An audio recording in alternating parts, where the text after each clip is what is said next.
This episode of Metatrex is brought to you by Enterprise in Space. Find out how you can help science and education and become a virtual crew member aboard the NSS Enterprise Orbiter. Visit enterpriseinspace.org for more information. And if you'd like to help us keep Star Trek discussion coming to you each day, consider becoming a patron of the network through Patreon. Visit patreon.com/trekfm and find out how you can become part of the team. That's patreon.com/trekfm.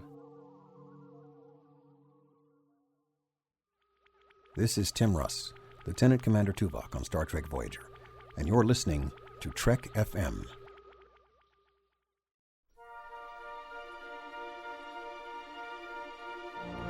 There's no greater challenge than the study of philosophy.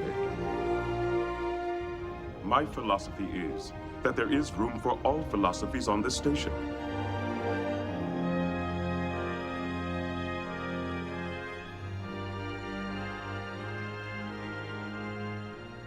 Hi everyone, welcome to episode 51 of Metatrex, Trek FM show on Star Trek and philosophy. My name is Zachary Fruhling, and with me as he always is Mike Morrison. Today we'll be discussing the Deep Space Nine character Dr. Mora and the ethics of scientific research. Mike, you were telling me before the show that you had a special request for this topic in particular. I did. I received a note from our good friend over at Melodic Treks, Brandon Shea Mutala, B-Shea as we call him, who threw a topic at me that at first I kind of pushed it away because, Zachary, we've talked about ethics, medical ethics before here on Metatrex, but specifically he had suggested that we talk about Dr. Mora and his relationship with Odo and the ethics involved in experimentation. And I thought it was kind of interesting, but again, I sort of pushed it aside. But you and I were talking about possible topics and brought it up, and it had piqued both of our interest and thought we could go a little different angle than we had before when talking about medical ethics. And I'm always game to talk Deep Space Nine. I've got my hair slicked back and my Bajoran earring in, so we're ready to get down to business. I think what's interesting, Mike, about Dr. Mora and his relationship with Odo is that Odo undergoes some significant changes from the time that he's first discovered and starts interacting with Dr. Mora to the character Odo that we see in Deep Space Nine. When Odo's first discovered, he's basically a gelatinous, what people think of as a non-life form. There's no indication that he's actually a life form, much less a sentient life form. And then as Odo develops, he moves from that phase into being basically what could be seen as a shape-shifting, non-sentient life form. It becomes clear that he's a life form, has some shape-shifting mimetic ability, but not necessarily a sentient life form. And then eventually Dr. Mora discovers that Odo is a sentient being and helps, through various poking and prodding methods, helps Odo, hone his shape-shifting abilities and helps develop his personality, leading to the Odo that we see as a fully developed autonomous being. You can think of it maybe as the 4 stages of Odo, and as he works with Dr. Mora. But I guess what's interesting about that, as opposed to other kinds of discussions we might have about medical research or medical ethics, generally your test subject in medical ethics doesn't really change, right? A rat is a rat is a rat, or a frog is a frog is a frog. It doesn't change states in the dramatic sense that Odo changes states from the time he's first discovered to the character we see in Deep Space Nine. And I guess the reason I find that interesting is that our moral and ethical obligations to a test subject might change depending on what type of being it is. If Odo had been a purely non-sentient, non-life form, gelatinous substance, merely just a piece of stuff, a sort of gelatinous goo inside of a bucket, and that's all Odo was, and it wasn't sentient, it wasn't even a life form, you wouldn't think you would have any ethical obligation to that being. Like, I don't think I have an ethical obligation to a warp core or to a nacelle, right? These are just inanimate objects, or to a phaser. These are just inanimate objects, so you don't have any moral and ethical obligation to them as a being. And, as it becomes clear that Odo is a life form and then a sentient life form, then an autonomous sentient life form, I think there's various degrees or various types of moral and ethical obligation that emerge out of those changes of state. So I think this is something that Odo and Dr. Mora basically discuss when they interact. Dr. Mora's perception and his take on things is basically that he's helped Odo reach his full potential, that all of these methods are justified because Odo has become the being that he is, and they were necessary to help Odo reach his potential.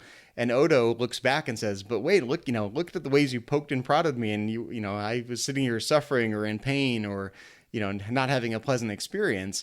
And Dr. Mora would just say, look, I didn't even know you were a life form yet. So don't hold me accountable for treating you like that, as if you were the Odo that you are now, back when you were just a pile of goo in a bucket. Zachary, what I find interesting about this is at the heart of this discussion is the idea of informed consent.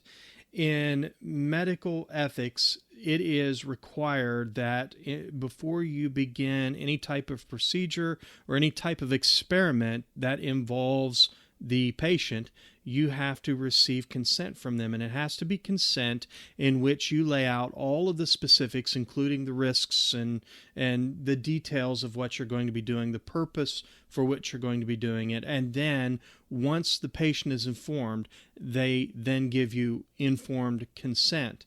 Now, when you're dealing with a gelatinous non-life form, as Dr. Mora first thought Odo was, he's not going to get consent from that life form, from that life form, from this gelatinous. I mean, at first, Odo appears to them as a really interesting goo.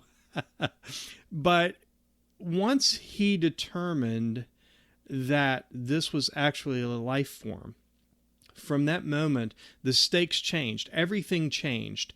And I think probably and I'm just going to jump right in, I think probably where Dr. Mora probably crossed some ethical boundaries, he had an obligation to get consent once he determined that it was a life form. Now, interestingly enough, when I took ethics, specifically dealing with medical ethics, the example that was laid out, and I pulled out some of my old papers in preparation for the podcast, and interestingly enough, in the classroom, the example that was given was that of a Martian, believe it or not. If a research scientist were to want to experiment using a Martian. You mean a Ferengi in Area 51? A Ferengi from Area 51. Yes, but language barrier is going to be a problem. It's going to be a hindrance. Obviously, the research scientist doesn't speak Martian, and the Martian probably doesn't speak English or whatever language the research scientist is using. So, in an instant like that, what is required is to just push the experimentation aside, forget about it until the language barrier can be bridged in order to get informed consent. Well, Mike, as you've described it, I don't think that the move from gelatinous non-life form to a non-sentient life form is the key move.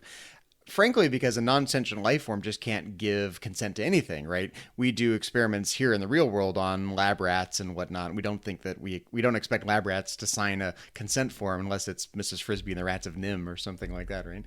But the more important move that you're describing from a being that can't give consent to a being that can give consent is not just a life form, but a sentient life form, a self-aware, autonomous life form with some free will. We don't generally think it's ethical to do experiments on people against their will or out of ignorance if they don't know they're being experimented on, like secret government experiments, that kind of thing. We don't generally think that is moral and ethical. But we do perform here in the real world all kinds of experiments on non-sentient or lower life forms, beings that can't give consent. And there's plenty of cases, it's not even that simple even for humans. There are plenty of cases where you have proxy consent, where a parent will allow their child to have some sort of experimental research done on them when the child is assumed not to be able to give consent because they haven't reached an age of consent, adulthood. And the parents give proxy consent, or a guardian in some situation gives proxy consent for a certain type of experimental procedure. So it's not even that simple for humans, much less lower life forms. So, but the crucial feature there seems to be that in order for a valid experiment to take place on higher life forms or sentient life forms, there has to be some sort of consent by someone, whether direct consent or proxy consent. And I think that there's basically this Kantian principle there that we treat other beings with respect for their autonomy and for their own free will, that we don't violate their own free will, and we don't use them as a means to our own ends without including them in the decision. And so there's just this basic Kantian deontological ethics principle there that when we're dealing with higher life forms, at least we treat them as beings equal to ourselves with their own sense of free will that we don't try to violate. But for lower life forms, I think it's a lot more complicated. And for Odo, when he's first discovered, there's no evidence that he's sentient yet. So I think it's plausible that Dr. Mora treats Odo justifiably as a lower life form, or even as a non-life form, like we've described him as a pile of interesting goo, or puddle of interesting goo. Mm-hmm. But the second Odo becomes conscious, then the game changes, right? Then it's a question of how is Dr. Mora aware of his consciousness? Has he made an effort to get Odo's consent in some way or another? But I guess it's even more complicated than that, because as an adult, I'm trying to think, I come from an education background, and in education, oftentimes you're dealing with adult students, Sure. People who are adults going back to school, doing whatever. Oftentimes people don't know what's in their own best interest. You need someone who's gone through a path before to lay the path for you and say, you need to walk down this path because your life will be better if you do. You may not want to. It's going to be difficult. It might be a little painful, but here's what you need to do in order to get to the next level. And so even if Odo doesn't consent to being poked and prodded and electrified and the various things that Dr. Mora does to him, Dr. Mora can plausibly say, look, I know what it's like to be a functioning, sentient, autonomous being here in the real world who can take on projects and have goals and work for things and have relationships. And Odo, even though you're sentient, you can't do any of those things yet. So even though this is a little painful, this is important because you can do all these other things. And I see the value that you don't see yet because you don't have that experience. So it's an interesting question whether, even if Odo doesn't consent to being poked and prodded, even once Dr. Mora realizes that he's sentient, is Dr. Mora justified in saying this is for your greater good, even though you yourself don't realize it? I think there are a couple of important considerations there. I think that Dr. Mora had an obligation once he determined that this puddle of interesting goo was a life form. I think he had an obligation at that point to, rather than continue with the experimentation, that the path, the trajectory that he was on, I think his obligation at that point was to stop and then determine whether or not this is a sentient life form. You mentioned experimentation on lab rats and things of this sort. I mean, at one time we were performing experiments on other life forms that we consider to be lower life forms. It's now very, very controversial. Or even humans that we didn't recognize as fully human. Absolutely. And so I think there are still some ethical considerations that need to be made in determining whether this was just, a lower life form. And, I think about the difference between, say, a plant and an animal. I think there's an obligation there to make that determination. So I'm going to stick with my step between determining that this was a non-life form and a life form as being an important step, because I think once you determine that you have a life form, your next ethical consideration has got to be whether or not this is a sentient life form. Well, I think which step is the more important step is an interesting question. Is the most important ethical step the step from non-life form to a life form, whether it's sentient or not, or is the more important step the step from a lower life form that may not be sentient to a higher level life form that has some sense of autonomy or free will or self-awareness or sentience? I think by any measure, that's the most important step, but I don't want to not consider the step from non-life form to non-sentient life form. Well, I think it matters which ethical perspective you're taking.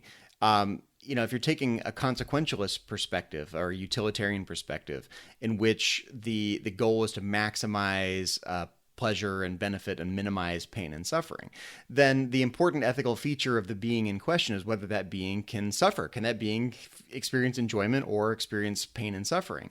And even if a being is not necessarily sentient in a strong sense or self-aware in an autonomous sense, a being like a lab rat or Odo as a pile of goo is even if he were a non-sentient pile of goo, but still a life form, maybe he could experience pain and suffering without being self-aware in a strong sense. So if that were the case, then the important move is, can this being suffer or not? Who cares if it's self-aware? Who cares if it has an identity or sentience per se? But if that being can suffer, then it's entitled to moral and ethical consideration. Same thing with lab rats, same thing with frogs, same things with humans, of course. If we can obviously experience pain and suffering, but and I think nowadays we tend to accept that lower life forms do as well, but that wasn't always assumed to be true in the history of philosophy. And certainly in Star Trek, they're very charitable with how they treat almost any life form inside Star Trek. There's very much a reverence for different types of life forms. So that's one approach, the consequentialist perspective, in which what matters is the being's ability to feel pain or suffering. The other approach is more of a Kantian approach, in which the relevant ethical feature of the being in question is not its ability to experience pain or suffering, but its autonomy, its sense of self-determination, its own free will. That's where, the thing you're describing, this idea of consent, that's a Kantian idea that we don't experiment against on beings that haven't consented, because to do so would violate their free will. And so lower life forms that don't have the ability to consent, it's an interesting question whether from a Kantian standpoint or a deontological standpoint, whether those beings are entitled to moral and ethical consideration at all, insofar as they don't have a free will, they don't have a sense of self-awareness. So there's no issue of violating or their autonomy, or not treating them with this sort of higher level Kantian rationalistic respect, because they don't have any of those features. And so I think on that perspective, it's almost too easy to say, look, those beings just aren't entitled to consideration at all. They haven't become agents yet. They don't have free will. They don't have an identity. So how can they be entitled to that kind of consensual moral consideration, right? It's just they don't have the relevant features, so they're just not entitled to that kind of consideration. I think that's overly quick, and I think if you do a deeper dive into either one of these ethical theories, the consequentialist standpoint or the Kantian or deontological standpoint, you'll realize, I think, that the situation is not as simple as I've made it out to be. I've kind of given the Philosophy 101 vastly oversimplified view of these two ethical theories. With the consequentialist standpoint, insofar as the goal is to try to maximize overall good consequences and minimize overall bad consequences, then you're into kind of a numbers game. Are you justified in harming one being for the sake of achieving a greater good, either for that being itself or for a greater number of beings at large, whether it's the citizens of the Federation or the Bajoran people at large, in the case of Odo? In that case, you can plausibly say, look, you're justified, because if the goal is to maximize overall good, then if you cause a little bit of harm here and cause a greater amount of good somewhere else, then you're justified in doing that kind of research.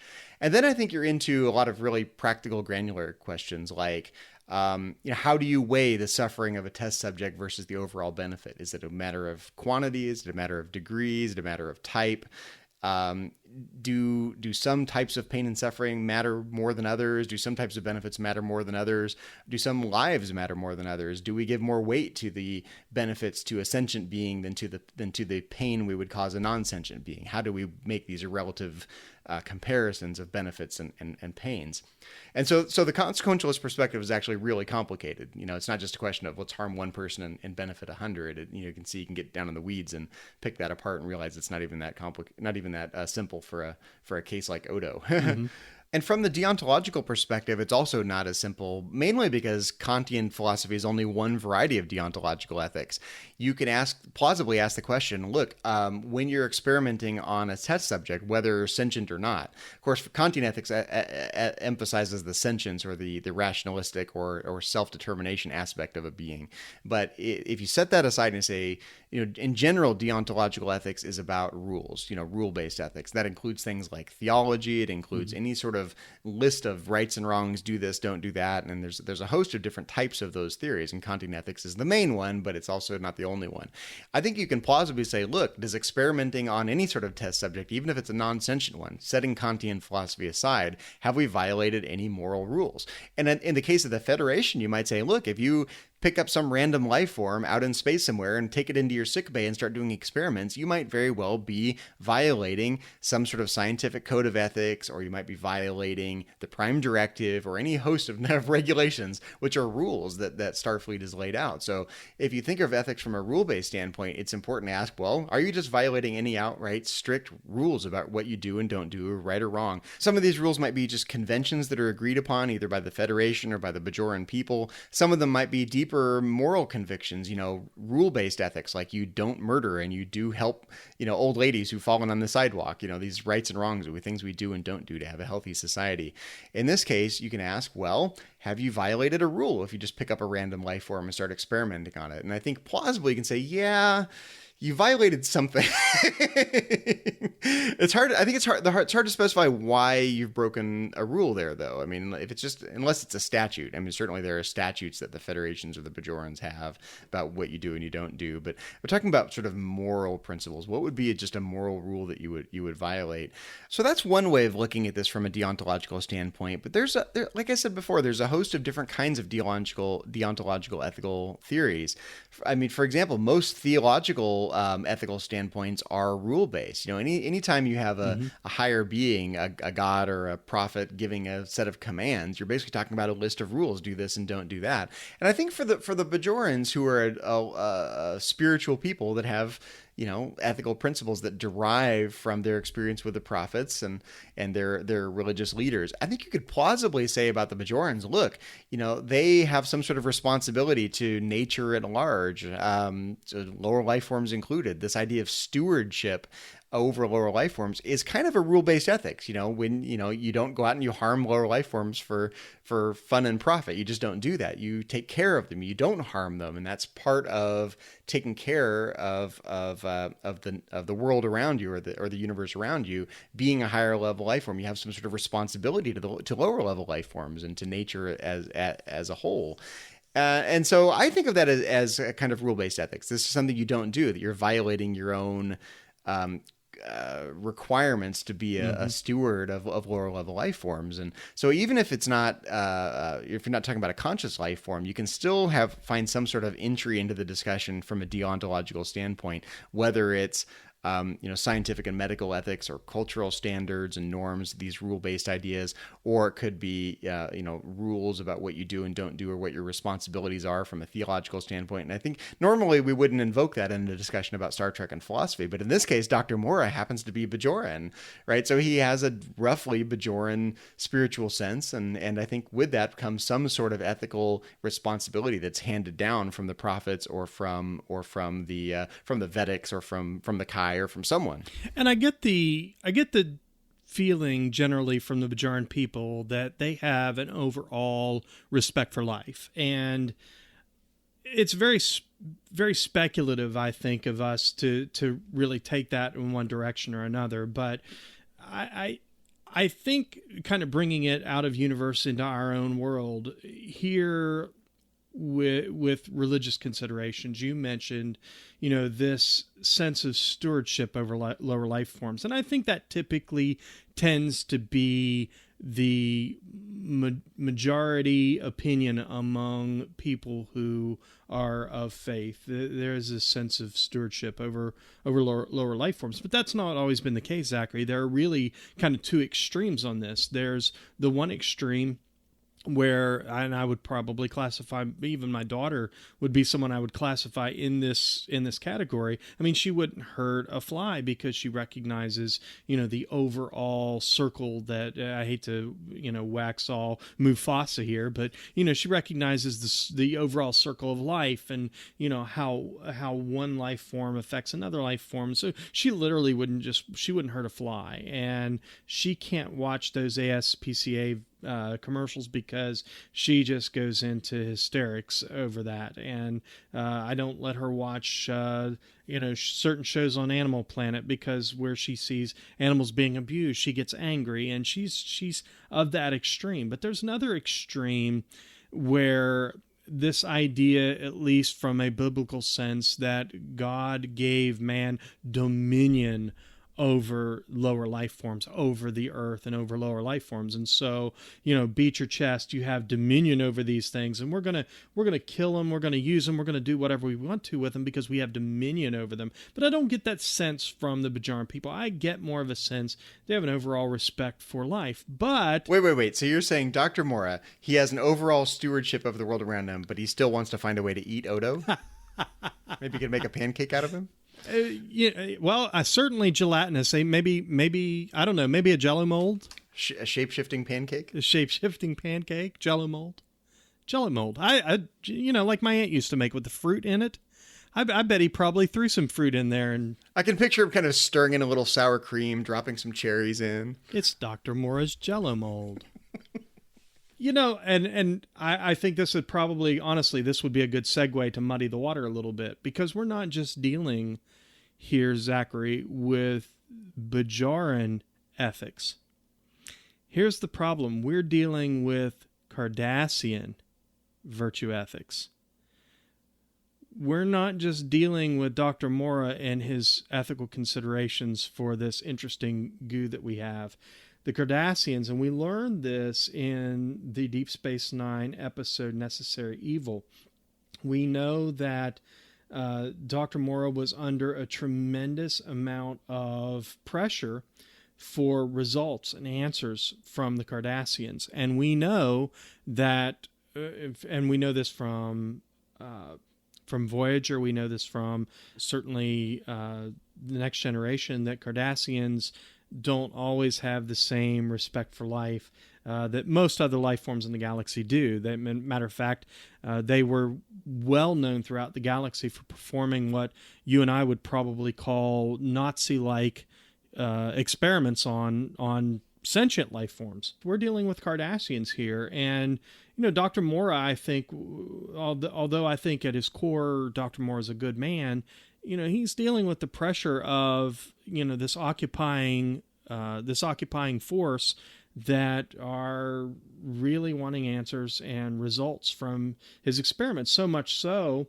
that Odo says that Dr. Mora, even after he found out that he was sentient, taught him to do parlor tricks, a Cardassian neck trick, you know, to kind of impress the Cardassian council, you know, give them a laugh and, you know, just play your part, do your thing, and you and I might both get out of this with our skin intact. There's something deeply uncomfortable about this line of reasoning, though. The analogy with Nazi Germany, I think, is a troubling one, because, I mean, think back to the Nuremberg trials. You know, how many times did they hear things like, I was just following orders, right? You know, I had a request from on high, from my superior who got it from the Fuhrer, right? And so I did these terrible things. And it's maybe not to the same degree with Dr. Mora, because he's not doing, you know, deeply terrible things to Odo. He's not murdering him. He's not, you know, it's not a Holocaust scale here that we're talking about. But this idea that you can inflict pain and suffering on someone because you're getting pressure from your superiors and they're getting pressure from their superiors in an empire like the Cardassian Empire,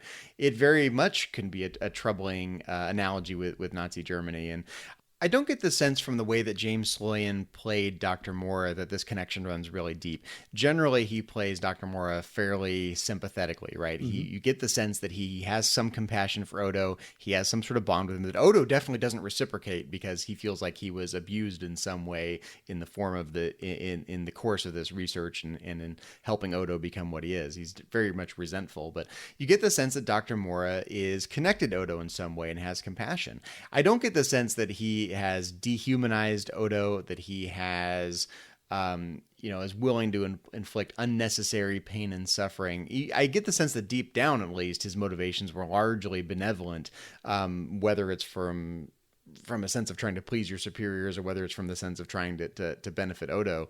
I get that sense. So I don't think the connection with Nazi Germany runs very deep, that in this case, the overriding factor at the end of the day is probably the fact that Dr. Mora was trying to help Odo become the best version of himself. And yes, he was getting pressure and he had to perform, and he was on the payroll like everyone else, right? But, you know, that wasn't the only motivation, and his motivation deeper than that was largely benevolent. I get that sense from the way Dr. Mora is played in the episode.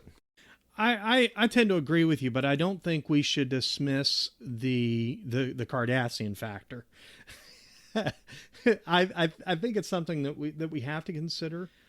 Zachary, I'm thinking of the Voyager episode Nothing Human from the 5th season, in which B'Elanna is attacked by a insectoid type life form that taps into her central nervous system, and she's fighting for her life. And so the doctor decides to consult the holodeck, and the holodeck gives him access to a brilliant exobiologist by the name of Krell Moset. However, we discover that Krell Moset's tactics were not just a little questionable among the Bajorans. We mentioned previously about the Nazis. His tactics were very reminiscent of the same types of tactics, not human experimentation, but rather Bajoran experimentation.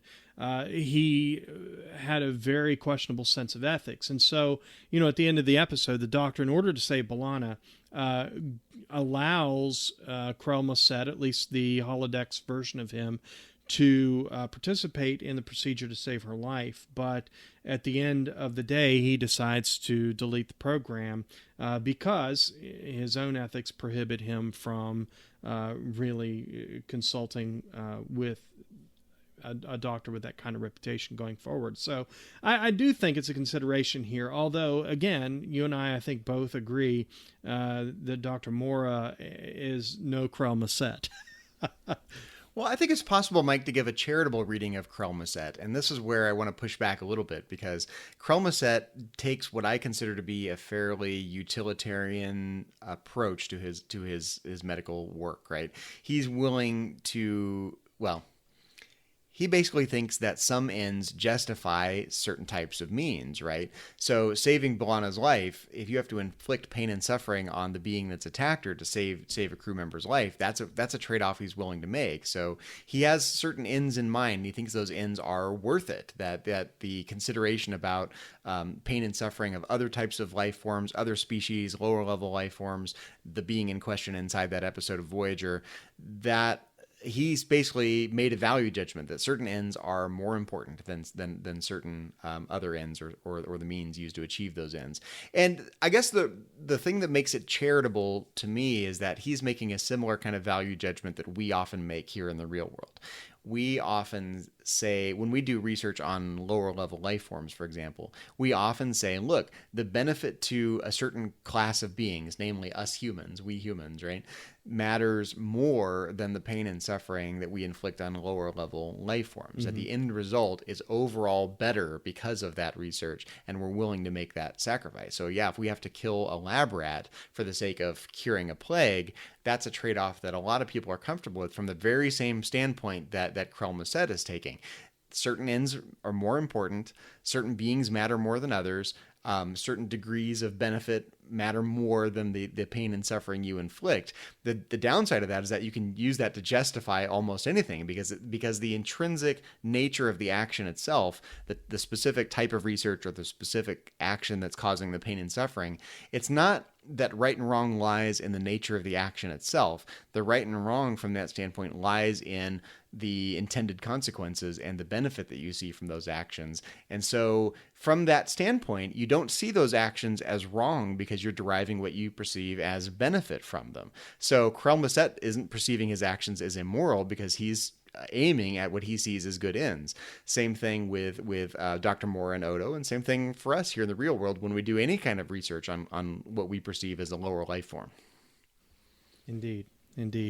Well, so have I made the case for the Cardassian standpoint not being as bad as it seems at first glance? Oh yeah, I certainly agree with that. But as I said, I do think it's a consideration. But at the end of the day, I think Dr. Mora's better judgments win the day. Again, I'll say it again. He's no Krell Moset by any stretch of the imagination. And I think also Odo agrees quite honestly, in that, once he's able to take a humanoid life form, what's the first thing he does? He mimics Dr. Mora's hairstyle, and with the greatest form of flattery, for him to mimic the hairstyle. If he could get the nose right, he probably would have had the same number of ridges in his nose and whatnot. And, it's kind of fun, I think, from a casting standpoint, because when we first get to meet Dr. Mora face to face, we've heard a little bit about him, but we don't really get to meet him face to face until season 2, episode 12, in the episode The Alternate. It's the first time Dr. Mora arrives at Deep Space Nine, and he's there, and Odo's very uncomfortable. A lot of people are making kind of references, especially Quark, who's having a heyday with Dr. Mora's arrival on the station.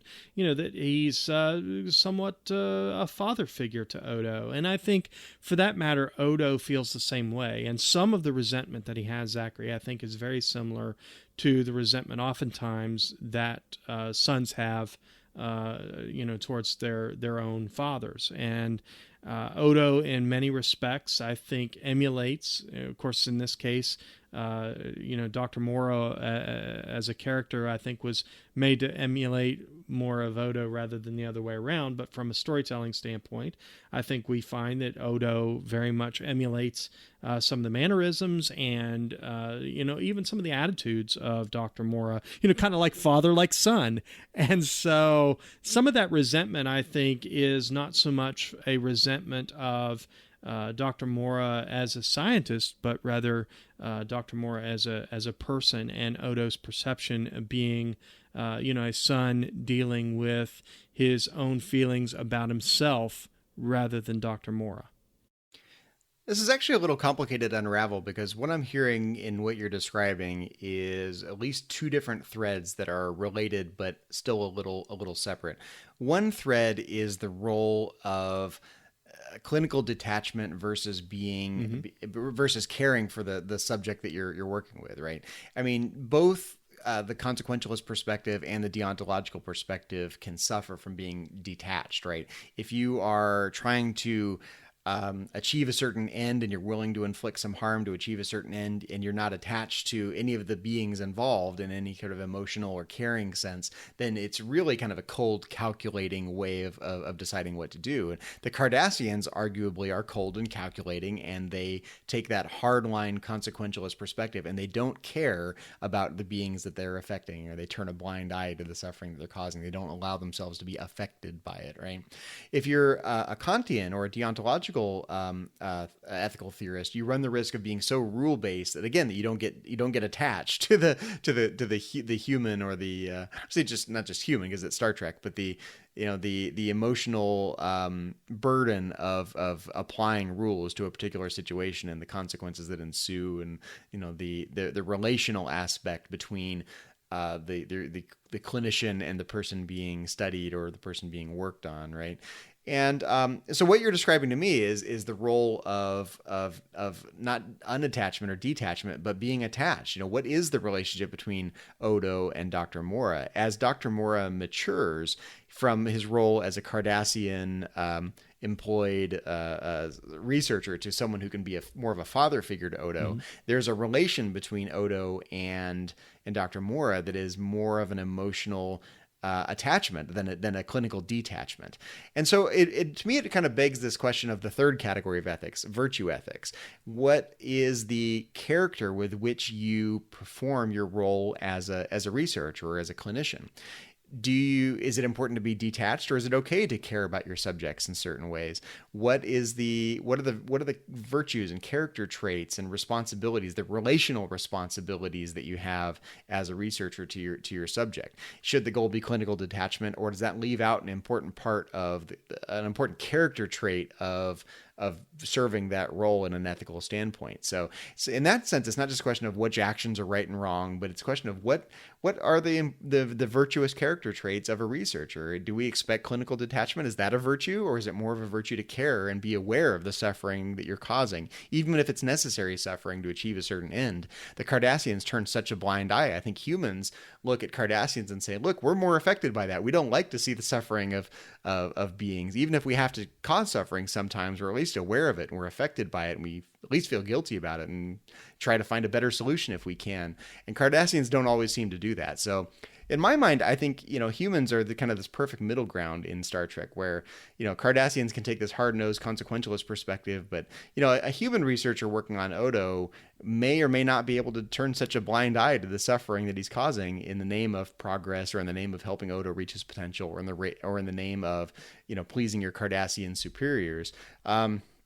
I just don't think it's obvious, because in order to reach justified, objective, scientifically neutral conclusions, you do need a level of detachment. You can't be so affected by your subject that you let your judgment be affected in negative ways, and you're not reaching good conclusions anymore. On the other hand, you can't be so detached that you turn yourself into Krell Maset, being willing to cause pain and suffering all in the name of what you perceive as justifiable, good, positive ends.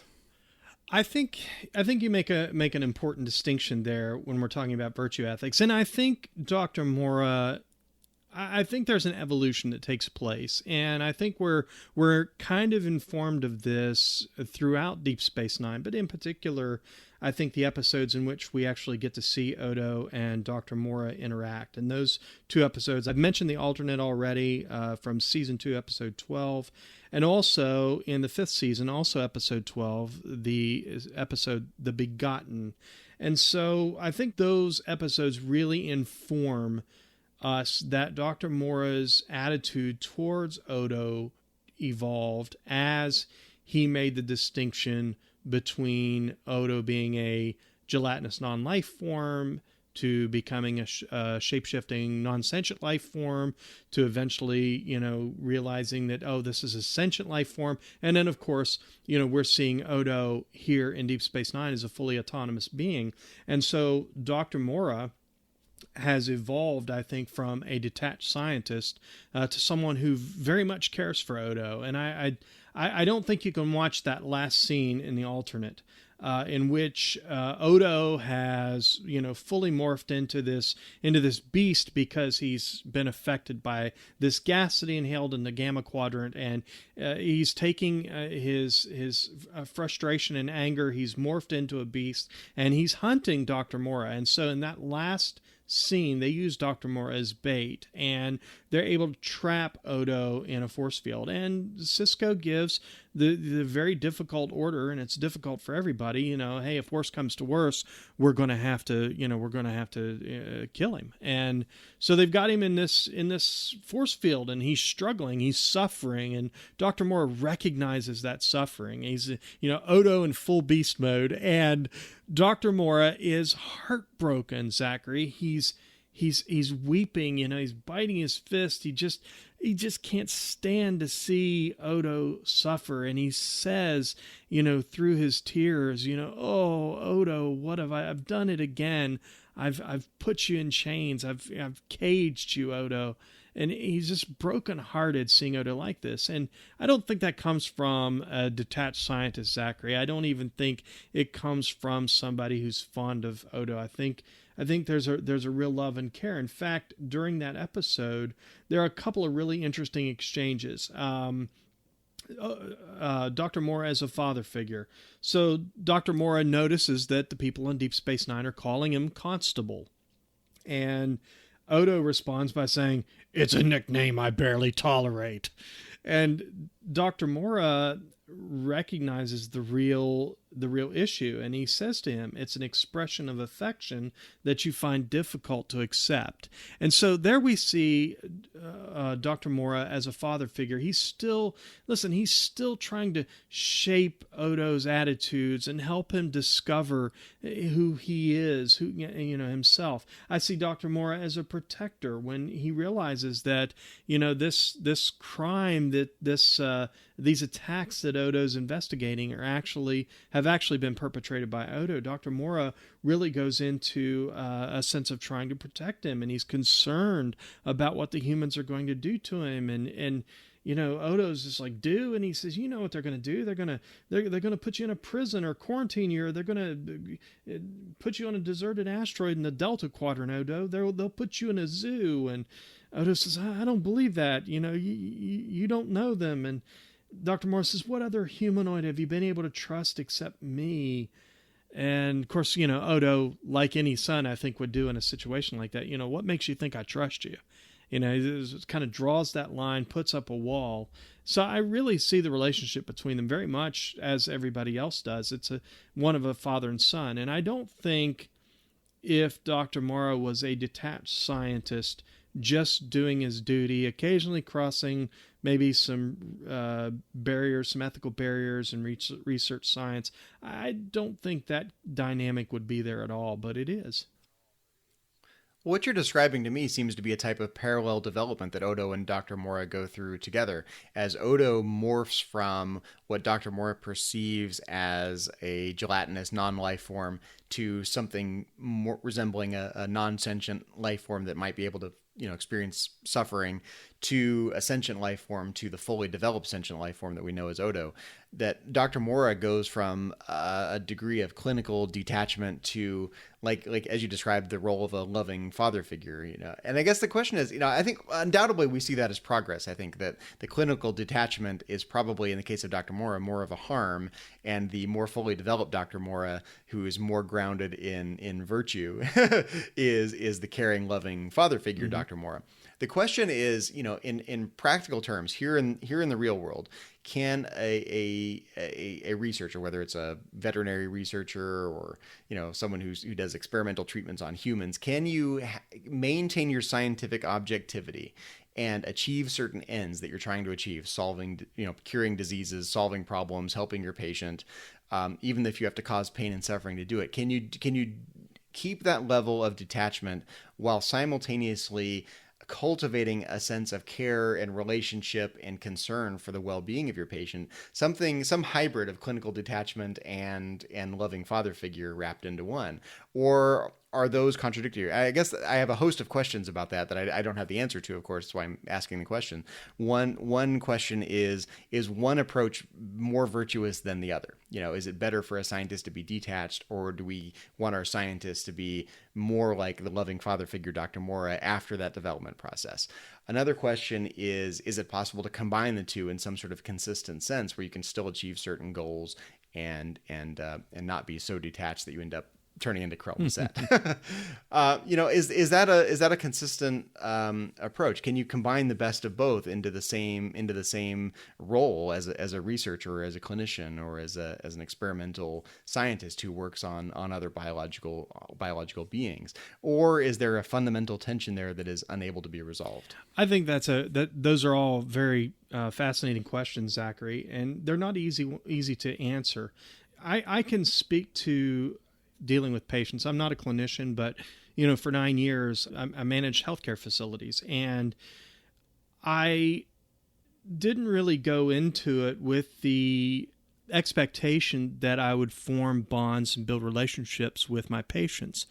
You try to maintain a certain level of clinical detachment because in my case, I'm dealing with patients, most of which who are suffering from chronic obstructive pulmonary disease, COPD. It's the same disease that took Leonard Nimoy from us. And when a patient receives that diagnosis, it is a death sentence. It is. It's the number 3 killer in the world, and it's on the rise, as opposed to cancer and heart disease, which are on the decline. COPD is actually on the rise.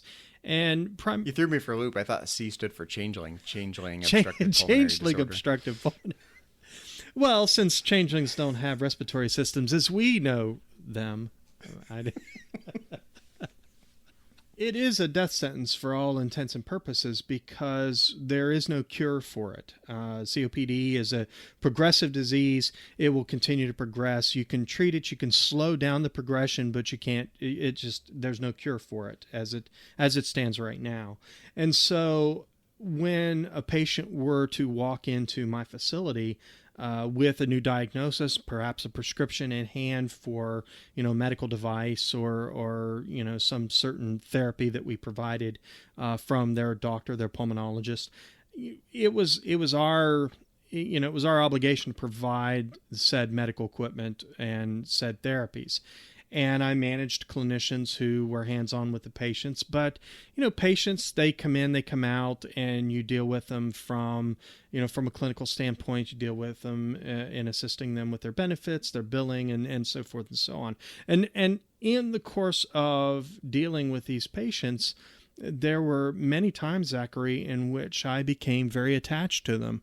And so I can relate to Dr. Mora a little bit, because I think very much from the beginning, the sense is, not so much attached. It's a thing that he has to discover, what it is and what it's capable of. And, once Odo develops, once he discovers, not so much Odo developing sentience, but once he discovers sentience, you build that form. And, did he lose that clinical detachment? I think to some degree probably he did, but to some degree I don't think so.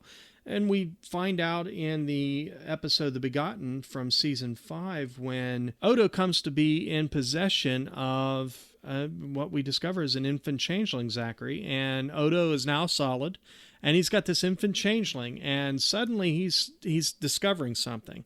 And it's something I think that every son discovers about his father, and that is that it's difficult to make these decisions and to do your level best to make sure that your offspring really live up to their full potential and develop as they should and become everything that they're capable of becoming. And Dr. Mora and Odo, when Dr. Mora comes to Deep Space Nine, I think that this was the catalyst for the reconciliation of their differences, because Odo discovered that Dr. Mora wasn't, a cruel taskmaster, but he was a loving father that occasionally, didn't spare the rod. Well, even emergency medical holograms allow themselves to get a little attached. Over on Voyager, everyone in the crew gets a Prixin card from the doctor.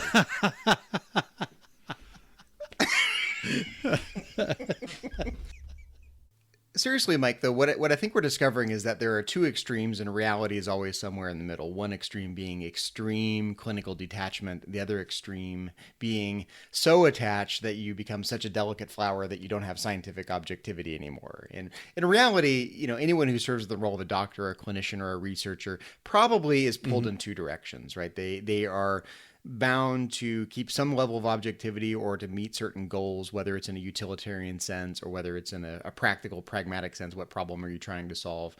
And, if they're even remotely compassionate, they will get some form of emotional attachment to the beings that they are working with or caring for or experimenting on. I think it's unfortunate when you get pulled in too much of an extreme either way. If you get pulled in to the extreme of detachment, you just run the risk of turning yourself into Krell Massette. You're going to be a potential monster, right? You're not going to be aware of the suffering that you're causing, potentially to disastrous ends, either for the being in question or for a larger population. On the other hand, I think if you're so attached that you're not being objective anymore, you can make bad decisions that actually aren't in the patient's best interest. You can reach conclusions that are not justified based on what's happening with your subject. So the reality is probably somewhere in the middle. And I sort of see it as an irreconcilable tension, that the more objective you are, the more likely you are to not pay attention to the suffering that you're causing. The more you form attachments, the more your scientific objectivity is in question. As I see it, though, I think it's still probably safer to err on the side of attachment. The person who is extremely detached is in danger of committing very serious moral atrocities and causing a great deal of suffering. The person who is more attached may have trouble being detached and performing their research, may have trouble making judgments or conclusions that are in the best interest of the patient, but they are less in danger of causing great atrocities, I think. So if I had to pick a side to err on, I think it's probably better to err a little bit more on the side of compassion, a little bit less on the side of radical detachment. Yeah, because just as Dr. Mora is no Krell Massette, he's no Dr. Solar either. I think it's going to be difficult for him to maintain. He's no Phlox. He doesn't have optimism. Well, think about this for a second. Think about, and Phlox is a good example. I think Phlox did a pretty good job for a majority of the series Enterprise, maintaining a clinical objectivity. But, even after 4 years of being on Enterprise, he built relationships and he became quite fond. And those familial relationships began to affect, first of all, I think, his perspective, and then maybe to a lesser degree, even his judgment. There were times, I thought, especially during the Xindi crisis in season 3, where he probably could have pushed back a little bit more against Jonathan Archer. We see him certainly early on push back quite a bit, questioning Archer's motives and his tactics. And, once we get to episode 3, Archer says, there's going to be casualties and there's no pushback. He's just like, okay, we'll be ready. I'll have sick bay ready. I was trying to think of doctors in Star Trek that err a little more on the side of compassion, a little more on the side of attachment. And the two doctors that came immediately to mind, you can correct me if I'm off base on either one of these, are Dr. McCoy and Dr. Pulaski. Both of them are willing to say to other people around them, in the case of Dr. McCoy, he'll say this to Spock. In the case of Dr. Pulaski, she will say this to Data, or she'll say it to Picard. They'll basically say, I'm sorry, that's damn cold. Mm-hmm. that approach is cold-hearted, it's not human, and that's not who we are. And am I wrong in making that conclusion? I think drawing those connections, I think those are the two doctors that out of all of the doctors that I see in Star Trek are more likely to get attached and not maintain their objectivity. Yeah, I think that's pretty fair. And, although we only get to actually see her in one episode, I'm sure that to some degree, Dr. Solar is probably very, very much the opposite. I mean, she's announcing to Dr. She's a softie at heart. She is. Well, her response to Data and Captain Picard, he's dead. And it was just a matter of fact. There was no, there was no feeling, but she's a Vulcan for crying out loud. So, although we only see her in one episode, we know that there's a certain level of detachment, and her attachment is only on a clinical level. There's no familial attachments to people because, after all, she's Vulcan. But I love the idea. I love the idea of Dr. Solar. After that event, you see her back in her quarters, and she's like shedding a tear into her Romulan ale or something. Zachary, I think another clinician, another researcher to kind of throw into this mix would be Dr. Bruce Maddox Commander Maddox from Star Trek: The Next Generation in Measure of a Man. We are introduced to him as a researcher who, frankly, wants to dismantle Data. And by the end of the episode, he's changed his tune a little bit. He's lost the case, and Riker and Picard are able to establish that Data to some degree deserves the same rights as any Federation citizen. And Dr. Maddox recognizes at the end of that episode, we were joking in the turbo lift, he's got a tear in his eye. He's remarkable. But even still, I think there's a certain detachment there, and I think he's probably a little bit over on the other side of that spectrum, as opposed to someone who's very attached and very emotionally driven. Commander Maddox seems to have a similar development process that Dr. Mora had. Dr. Mora went from radically detached to having something of a fatherly relationship with Odo. Commander Maddox it's not quite the same thing, but he moves from radical detachment. He's about ready to tear Data's limbs apart and dismantle him to thinking that he's remarkable. And we find out later in Data's day that they're exchanging letters, and it's maybe not quite as fatherly as Dr. Mora's relationship with Odo, but it's at least at the level of colleagues now, where they're exchanging letters and treating each other as equals now. At least that's the implication I get from the fact that Data and Commander Maddox are corresponding after the events in Measure of a Man. And I think you're right. Commander Maddox is not, he errs a little bit more on the side of clinical detachment. We don't get to see the end result. We don't get to see the fully developed Commander Maddox. But in my head canon, I think of Commander Maddox as being still a little more detached and not quite as emotionally invested in Data as Dr. Mora ends up being in Odo's well-being. Yeah, I agree. So Zachary, we've been talking for just about an hour here. We've covered a few perspectives, consequentialist ethics. We've talked a little bit about deontological ethics, and I should mention that a much more in-depth, detailed discussion of consequentialism and deontological ethics can actually be found in our back catalog, episode 6, entitled Whacking Vreenak. I would encourage our listeners to go back and listen to that discussion. It was, a much more in-depth, involved conversation about consequentialism versus deontological ethics. We've also talked a little bit about virtue ethics, which we've discussed numerous times here on the podcast. So again, for our listeners, go back and check out some of our conversations on virtue ethics in our back catalog. Just by way of starting to wrap things up, do you have any final thoughts about Dr. Mora and his relationship with Odo?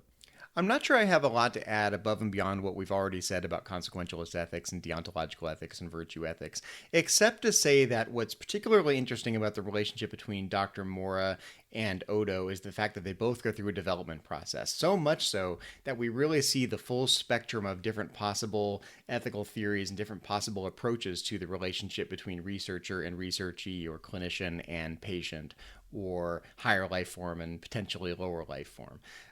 We get to see Dr. Mora taking this cold clinician standpoint, and we get to see him forming a relationship with Odo later.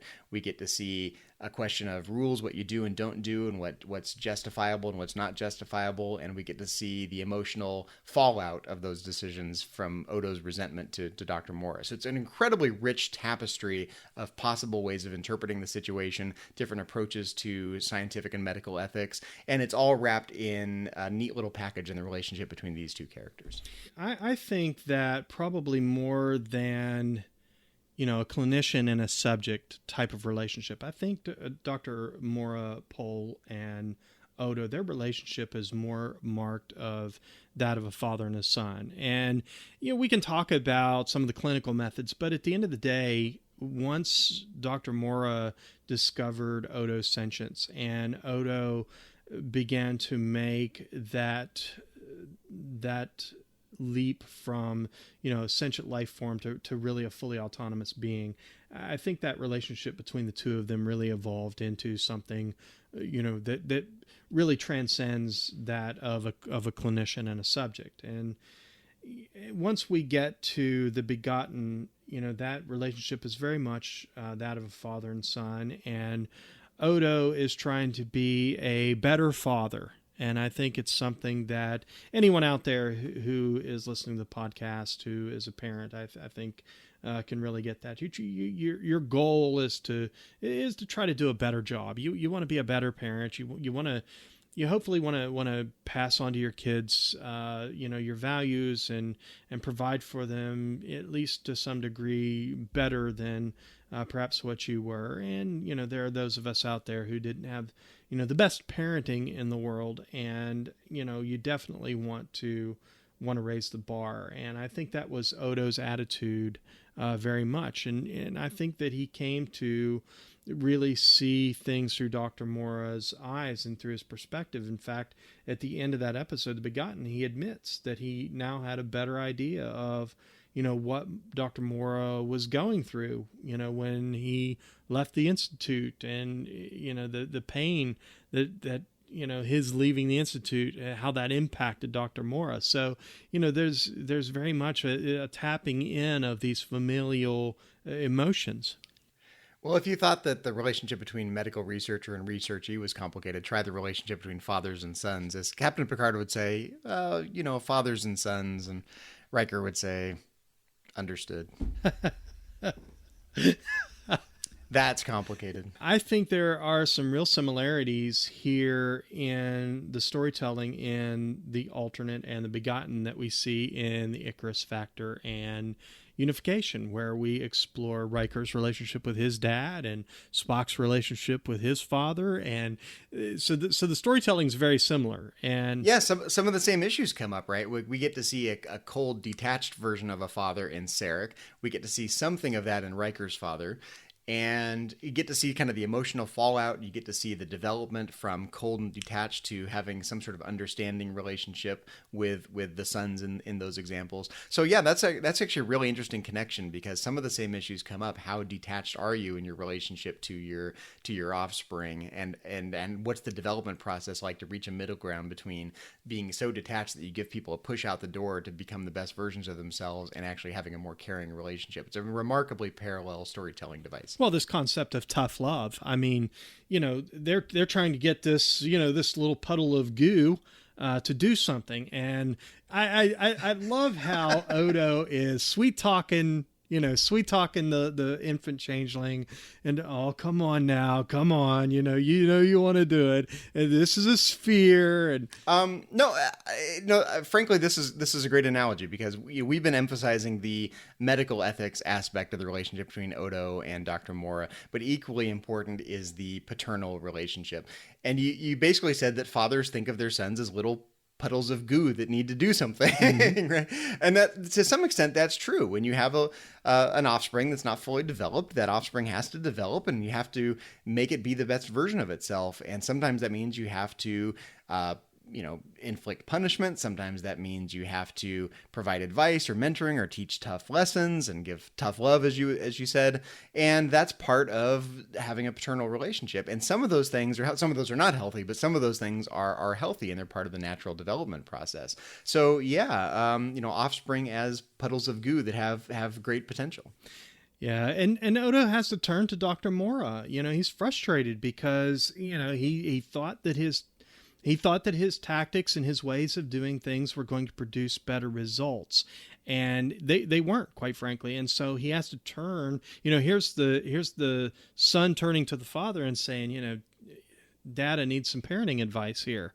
And Dr. Mora kind of rolls up his sleeves. He gets in there. Okay, we're gonna put a little electrical charge here on the table. And I don't want to do that. Well, spare the rod, spoil the child. And they turn that thing up, and then finally they get some results. And suddenly Odo realizes, oh, hey, sometimes love's tough. See, now where I'm picturing kind of a rewrite of the Icarus Factor in The Next Generation, where Kyle Riker busts out the electrodes and shocks Commander Riker. You're gonna be captain someday, darn it.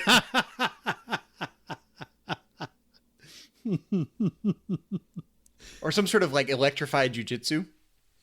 I'm picturing, instead of in an ambujitsu, the armor that they wear, all that padded armor, is actually electric conducting armor, and those staffs that they use are electrodes.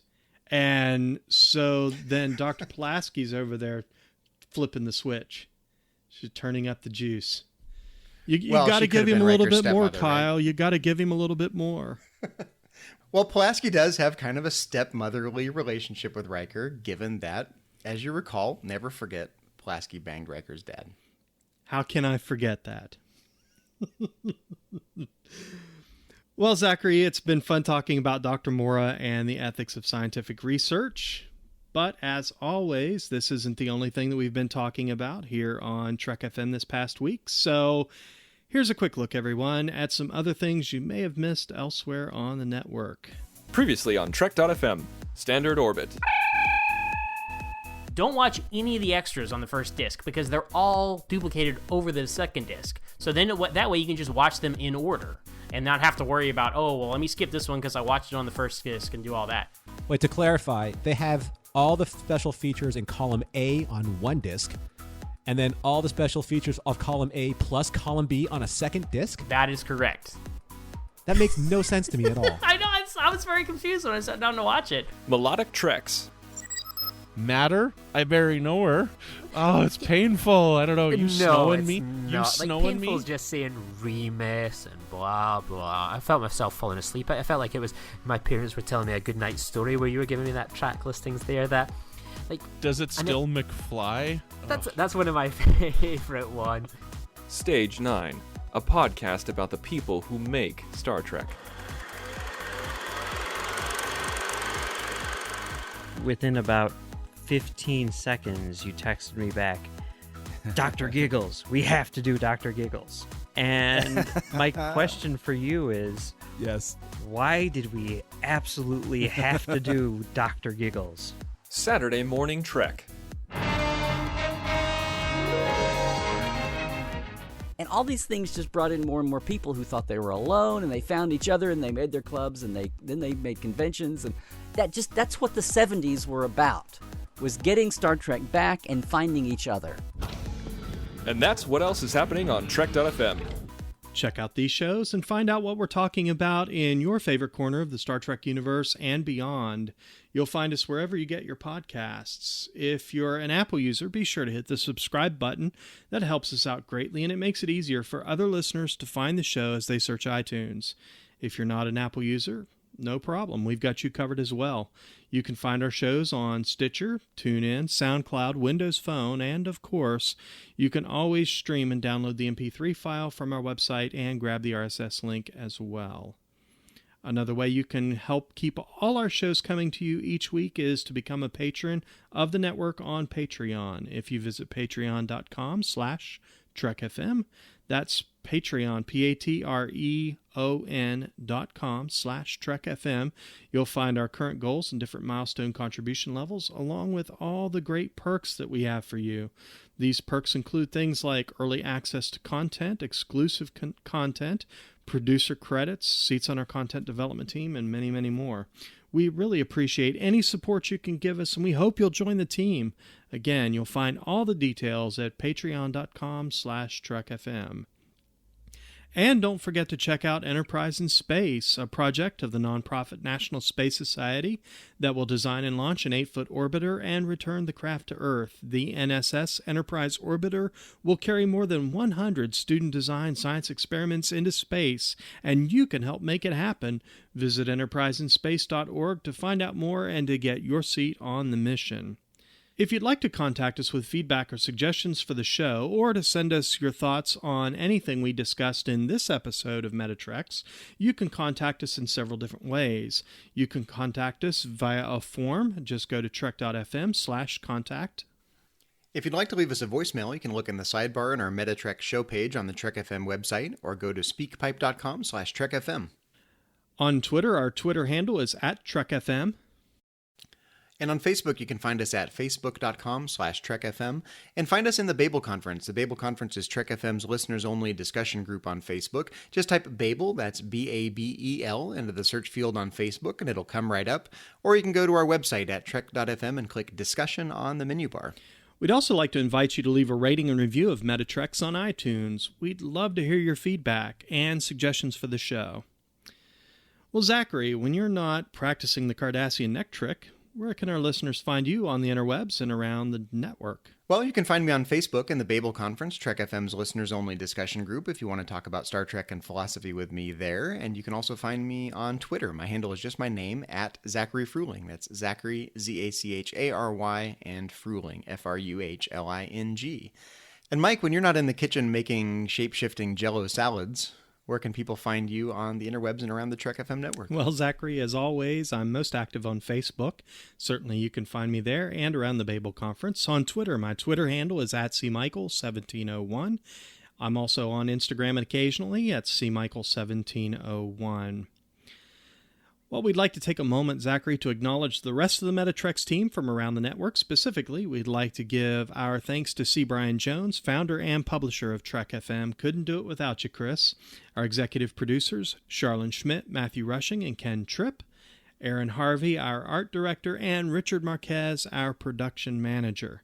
I'd also like to give a special shout-out to our associate producers, Patrick Devlin. We appreciate your contribution to Metatreks and to the network.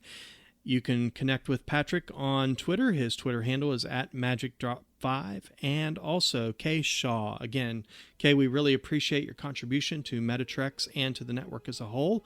You can connect with Kay on Twitter. Her Twitter handle is @ChocoWeeble. Well, thanks everyone for listening to Metatrex, a Star Trek philosophy podcast. Until next time, when we will once again boldly go where no philosophers have gone before.